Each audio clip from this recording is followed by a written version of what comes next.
Hello, and welcome back to another episode of Talking Baldocks. And we're actually at episode 29. Boom. Yeah. So I always mess the start up, so I'm going to do it again. I think I'm doing the ending by saying I'm Neil Baldock and you're Matt Baldock, but let's just get on with it. Yeah. Yeah, no, I think I was. But you are Neil and I am Matt. And hello and welcome to everybody that's listening. Been a little gap. Hope everybody's okay and enjoying the heat. Yes, it's very hot. I've got the world's, I don't think you can actually see it, but the world's smallest fan here in the world, and it's not really doing anything. No, I mean, I'm okay because you're obviously my biggest fan. Very Boom. good. See what we did there? So yeah, Very fine. good. We just lost all the listeners there. Yeah, anybody who was listening thought, fucking hell, this could be a lot shorter if these two stop going on. Right, what are we talking about today? So I think we had a little pre-chat, and obviously it's conference season and kind of collaboration season, and there's a lot of chat going on about that on LinkedIn and etc. etc. Are they worth it? Awards, dues, conferences, yeah. So we thought we'd have a chat about something that we've been championing for a while, really, is collaboration in the industry. Yes, well, yeah. I mean, one of the reasons we probably haven't done a podcast for a little while is I seem to have just been here, there, and everywhere over the last kind of month. Starting from, I've done Property Mark One. I was at a kerfuffle training day with Tom Panos, and I've done the Agents Giving Ball, and then more recently I've just got back from Wales at Kerfuffle conference. And yeah, I like sorry, I really liked you just said them, which I've never actually heard anybody say before, is collaboration season.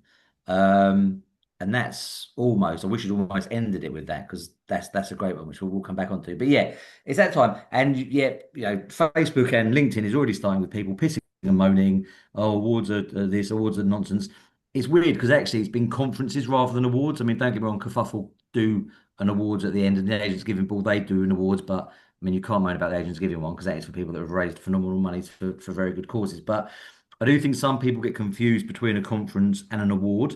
Um, but I also think they miss the point of it, which is actually a chance to be in a room with your peers and people that want to learn. And you should always be in rooms with kind of like-minded people that want to learn and also want to teach, so they can learn from you and you can learn from them.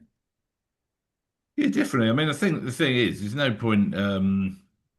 Yeah, nobody's forced to go to these things. You make a choice whether you want to or you don't. So it's a real bad way to spend your energy then moaning about other people that do go if you don't go, because that's your choice and that's their choice.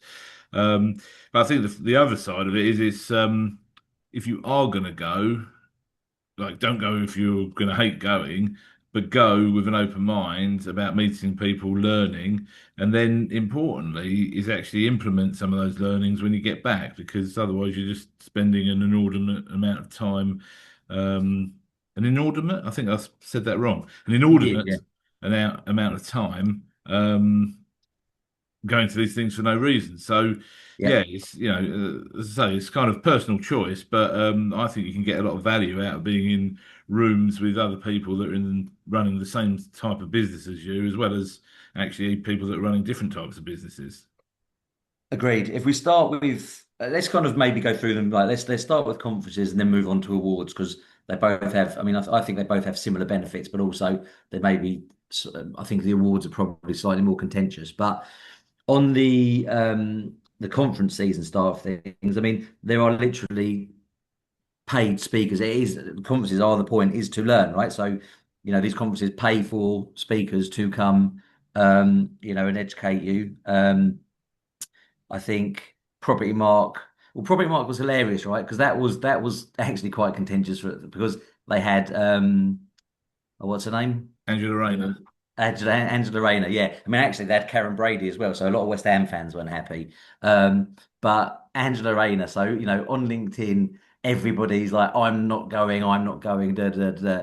And actually, they sold a record amount of tickets. The room was absolutely full. I Mm. did actually at Kerfuffle meet one chap, a really interesting letting agent, who didn't go. because of that. So I met the one person that actually said it and meant it. But everybody else, again, just kind of complained about it, but then went. But I think a lot of the time with these conferences, there is like the same old speakers you do get a lot, and obviously you kind of need them because they're industry specific and you can learn. But I think some of the best conferences pull speakers from outside of a state agency or the wider estate Mm. agency world. Um, because it can become a bit insular, can't it? And we're all learning from the same small pool, and we're all just learning the same thing. So I think sometimes to look at, I mean, you yourself, you consume a lot of media on YouTube, but from just general business Mm. people and business coaches that aren't necessarily involved in a state agency. Yeah, well, I think there's massive value in, like you say, otherwise it just becomes too insular. You're seeing the same circuit of speakers all the time, and you're not necessarily learning anything new.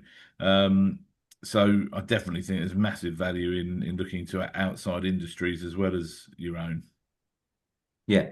But my favourite, so for me, and so the speaker bit should be obvious. There's someone there that's going to teach you something, educate you in a different way.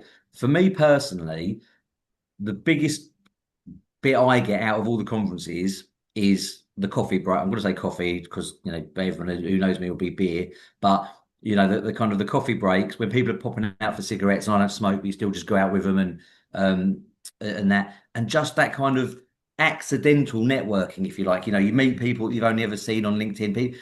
People come up and say, "Hey, are you Matt or are you whoever?" And you can have a good chat with them. And because we're agents, right? We talk about agency, so you'll be outside chatting, and it will be like how's things going or what's working for you. Um, and I've definitely picked up some really good stuff just from having kind of chats with people, just over a beer, at the bar at the end of this or during the break. Um, and also, it's just nice to understand that because I think the agents that go to the conferences, I think are a different mindset. They're the ones that want to learn, and they're also not the ones to be bullshitting. So, they won't be there saying, "Oh, well, I'm absolutely smashing it, revving off." At the minute, the sales market is tough, I think, and the real agents will actually admit that, and then we'll say, well, what are you doing about it? How's this working? And go from there. So I personally think the best bit of the conference is actually the networking, and being brave enough to go up to somebody and saying, hey, look, I know we've never met, but I've seen you online, say something nice. And I tend to find that everyone's fairly open to having a chat with each other. Mm. Yeah, well, because I mean, and also you see all the people that are like absolutely smashing it online and saying I'm doing so well and everything like that. And you can, if you see them at a conference, you probably sat there thinking, God, I'd love to know what their secret is. Yeah. If you go to a conference, as long as you're not their direct competitor, I'll literally ask them that question: What's your secret? Like, what are you doing that we're not doing? So if you go there with a bit, we've spoke about being curious before and the benefits that leads to. But if I'm seeing people, and I don't mean just shouting about being successful. I mean, like, I can tell an agent that's successful because I just look up how many listings they've got, how many sales they've got, etc. So it's pretty easy to see through the bullshit. But if somebody is really doing well, it's an easy way to meet them and have the opportunity to have a bit of time with them for nothing and kind of pick their brains. Yeah, I agree. And actually, I think the agents that are really successful aren't the ones necessarily shouting about it, and they are also the ones that are willing to help you. Um, Someone that's doing better than you is very rarely likely to put you down. The Mm, ones that kind of moan are the ones that aren't, and or will kind of say that stuff about you are the ones that aren't doing as well as you. So, I found I'm lucky that I get to go to a lot of these things and deal and speak to some of who I believe are the best agents in the country, and they've always got so much time. They're mm, always happy just to kind of have a chat, and even if because sometimes it is a bit disjointed, right? Because like I'll be talking to you, and then someone else will come up, and then you start a conversation over there. But the amount of times I've had an agent just say to me, look, message me on LinkedIn or here's my number. You're welcome to come to the office. And I do just think there is so many good agents out there that are willing to help and collaborate with no real agenda other than to push the profession forward. And for me, that's what you've got to take real advantage of at the conferences. And that's worth the ticket money alone. I know the ticket prices vary depending on who the speaker is and how much they've had to pay them. But actually, I think the real value for money other agents kind of in that room. yeah, yeah, no, definitely. And but I was speaking to I was speaking to Rhiannon from Lang Llewellyn and about conferences and this exact thing, and sort of what benefits does she get from them and what we get from them and stuff. And I think one of the hidden values is also like you build some influence in the industry. And what I mean by that is you then become kind of influential with suppliers, and you can get better deals for your own business. Do you know what I mean? So there is people just see suppliers as suppliers, but I think if you actually have a relationship with those suppliers, it can go a long way, and that's one of the places you can build that. Yeah, I make you right. So, I mean, we obviously where we have the consulting business, we have kind of a level of influence for that side of things. But if someone's saying anything, well, I'm just here dealing with the public, they don't care about the conferences. No, you're right. Get some relationships with suppliers as well because it will benefit your business. Because people will always do deals to people they like. That's just the way the world's work. That's how it's always been. And the other thing is, because I know we talk about suppliers sometimes, and they don't come to the dinner that we run, but we're definitely not against them. And again, I see the same circuit of suppliers at every conference, and they're always the ones that genuinely do want to help agents and want agents to do well. Hmm. And they're not just there to kind of try and sell you and ram something down your throat. They actually are a good bunch. Listen, at a conference, you're going to have a room of suppliers that you have to walk through because guess what? Someone's got to pay for the fucking conference, right? So, Hmm. we have to remember that it's still a business. So the suppliers pay to be there, and that's how the conferences get funded. But yeah, I mean, I was at, say, at Kerfuffle Con Tuesday. I was fortunate enough funny enough, with Rhiannon, be on a stage, and I was, trying to help some agents understand kind of how to convert valuations into listings, actually, and then listings into sales, which I think is more important. Um, but all the suppliers there, not one kind of they came and said hello, but not one of them, gets you in a headlock and makes you take a demo. You know. Hmm. And invariably, I mean, I think I've walked away with actually quite a good relationship with the conveyancer from that conference. You end up not looking for something, but finding some good stuff anyway. Yeah, yeah, yeah. And sorry, going back to the agent relationships, if people were thinking, well, why would I want relationships with other agents in my area or in other areas? Well, it's because you never know what opportunities are going to come for acquisitions, mergers, partnerships, referrals. Um, Yeah. when we do a lot of that. I mean, I think four out of the five acquisitions we've done have approached us directly. The other one we approached by walking into their office, and yeah, so it just shows like if we hadn't have been friendly and we hadn't have networked with these people, um, we wouldn't have had those opportunities. So I think that's the thing, isn't it? It's like if you just want to be in your own little bubble, then that's perfectly fine. Just be in your own little bubble, but don't shout about other people that don't want to be in their own bubble. And but if you want opportunities in life, you've got to go out and meet people, and not with the attitude of hunting those opportunities, but with the attitude of like I'm open to seeing what comes along and what doors open for me. Yeah, and you're right, because it's amazing how many people move throughout the country. So I guarantee every agent listening to this has sold for somebody who's moved to a bit different part of the country. They don't know anybody, or has a Mm. buyer coming from a different part of the country. They don't. Whereas actually, we're asked quite a lot, do you know an agent in this area? And obviously, we're members of the Federation of Independent Agents. So we've usually got the network, we've got the HMO network for that side of things. But if not, just with the dinner that we run and our general connections, I can generally find and refer an agent somewhere. So there's definitely agents that have made money if you dial it all the way back through just coming and saying hello to me once at a conference. Yeah, yeah, 100%. And even like I was going to say about our dinner, like probably on a weekly basis, there's a message in there saying, "Have we got an agent in so and so?" Yeah, So, and someone wants to refer a client to them. These things do happen. Agents, shock horror, agents are referring other agents. So, yeah, you've just got to be friendly and you've got to be in these rooms to get to know people. yeah, no, 100%. So on to the awards, which are the ones that people seem to take umbrage about, People most of the really do, time. yeah. Again, let's just I don't even know if it's an elephant in the room, but let's just get rid of it, right? They're all businesses, yeah, and they hire massive venues, so they have to make money to be able to do that. It's like nobody works for free, Yeah. and this is the bit I don't think agents get theirs right. So you can. and they all monetize it in different ways, right? So some of them will say you've won an award if you pay as you can come to it. The Esters that we're a part of, obviously, you just pay to be a part of it, and that's how you get there. So what they're really selling you is their platform, and then how you can get the reviews. And obviously, I think the negotiator you pay to enter up front. You just go, yeah, I want to enter. So let's go. So if you just take, best agency guide, they'll come to you and say you've won. Do you want to come along? Esters provide you a platform, and negotiators are straight pay to enter.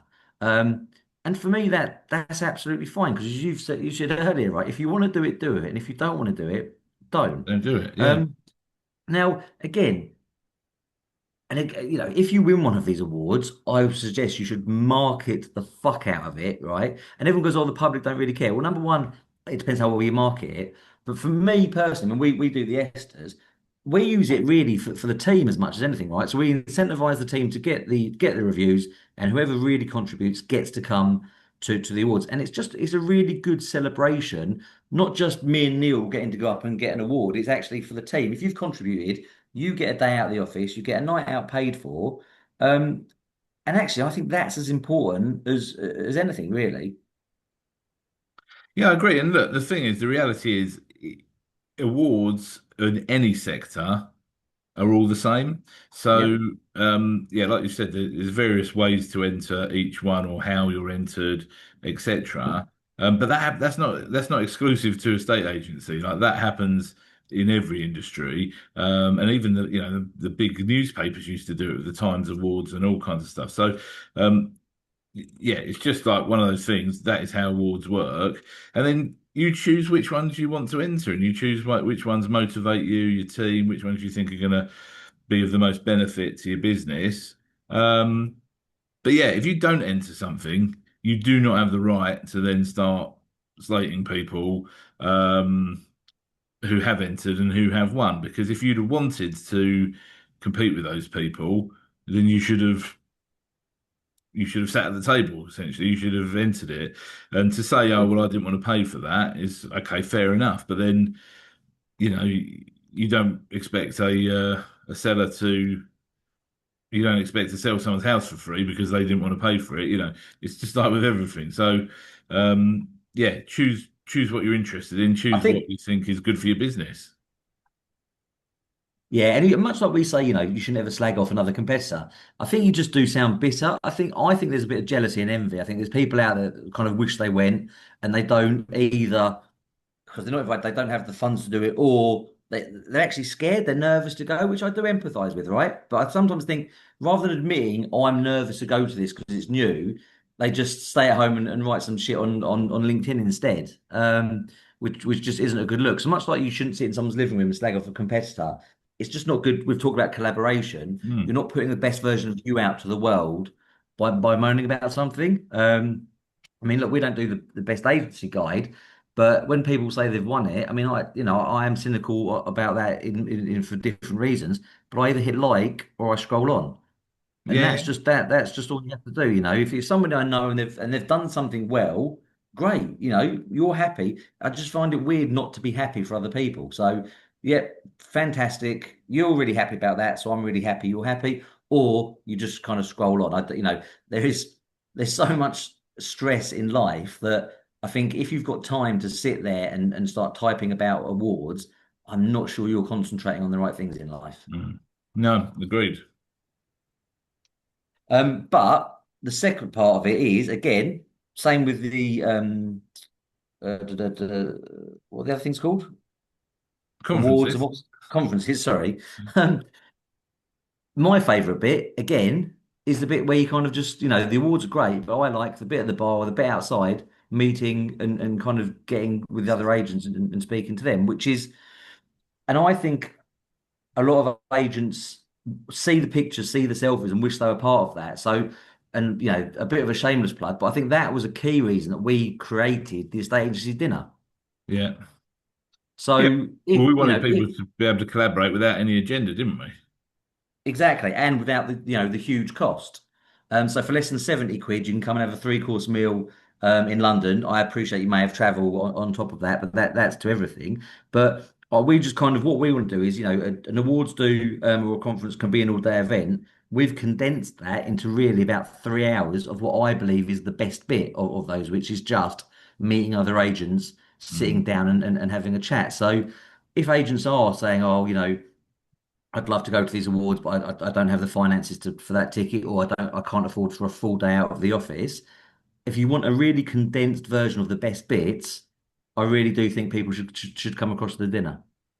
Yeah, definitely. Because the other thing about it is, it's like it's not just our dinner, but all of these things, going and speaking to other agents, but particularly our dinner, it's almost free consultancy because you get Yeah, to spend a few hours having dinner with people who have been successful, who have done these things before, who are able to give you some advice, and you're picking the brains of agents from all around the country and taking the best bits away from each of them. Um, all for, like you say, the price of a dinner. Or you go to one of these conferences and you've got that again for the price of your ticket to go there. Um, so, yeah, why wouldn't you do that? Because otherwise you have to pay a lot of money for it.